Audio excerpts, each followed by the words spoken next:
Welcome to Jayasree's kitchen. இன்னைக்கு நம்ம பார்க்க போகிற ரெசிபி ரொம்ப சாஃப்டான ஒரு நான் ரெசிபி தான் பார்க்க போகிறோம். இதுக்கு முதல்ல ஒரு பவுலில் 1 கப் ராகி மாவு நான் ஆட் பண்ணிகிட்ருக்கேன். அதோட 1 கப்பு கோதுமை மாவும் ஆட் பண்ணிகிட்ருக்கேன்.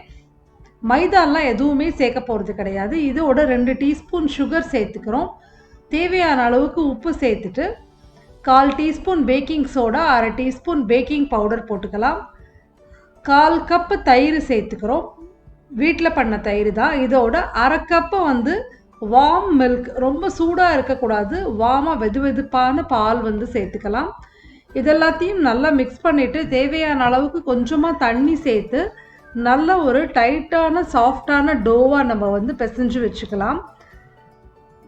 இந்த ராகி நான் பண்ணுறதுக்கு நீங்கள் ராகி மாவு ரொம்ப குறைன்னு இருந்தால் அதை யூஸ் பண்ணாதீங்க. நல்லா சாஃப்டாக நான் இந்த ஸ்ப்ரவுட்டட் ராகி ஃப்ளார்னு கடையில் கிடைக்கிது, அதுதான் நான் வாங்கினேன். இப்போ இதை நல்ல ஒரு ஸ்மூத் டோவாக பிசைஞ்சு வச்சுட்டு இதில் ஒரு 2 டீஸ்பூன் எண்ணெய் சேர்த்து நல்லா நம்ம இதுக்கு மேலே நல்லா தடவிட்டு இதை ஒரு 2லேருந்து 4 மணி நேரம் வரையிலும் மூடி வச்சிடலாம். இப்போ மாவு நல்லா சாஃப்டாக எடுத்து இதை ஒரு 2லேருந்து 4 மணி நேரம் நல்லா நம்ம மூடி வச்சுட்டு அதுக்கப்புறமா எடுத்து இந்த மாதிரி பெரிய எலுமிச்சம்பழம் அளவுக்கு உருண்டையாக உருட்டி வச்சுக்கலாம்.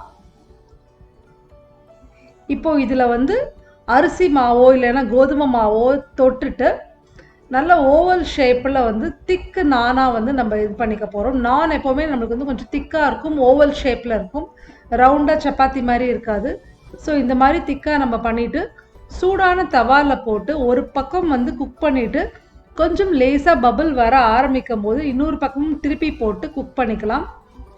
இதை டைரெக்டாக அடுப்பில் போட்டு ஒரு ஃபியூ செகண்ட்ஸ் எடுக்கலாம். ஆனால் ரொம்ப கேர்ஃபுல்லாக பண்ணுங்கள், ஏன்னா இது ரொம்ப ரொம்ப சாஃப்டாக இருக்கும் ராகி மாவு சேர்க்குறனால. ஏன்னா அது க்ளூட்டன் இல்லாத மாவு அப்படிங்கிறனால டக்குன்னு நீங்கள் சரியாக ஹேண்டில் பண்ணலைன்னா பிஞ்சு போயிடும்.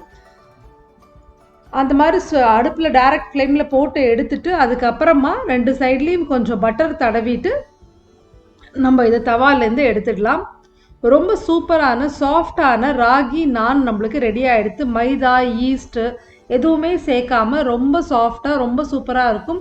இதோட ரெசிபி டிஸ்கிரிப்ஷன் பாக்ஸில் டீட்டெயில்டாக டெக்ஸ்ட் ரெசிபி கொடுத்துருக்கேன், அதையும் பாருங்கள். தேங்க்யூ ஸோ மச் ஃபார் வாட்சிங் திஸ் வீடியோ.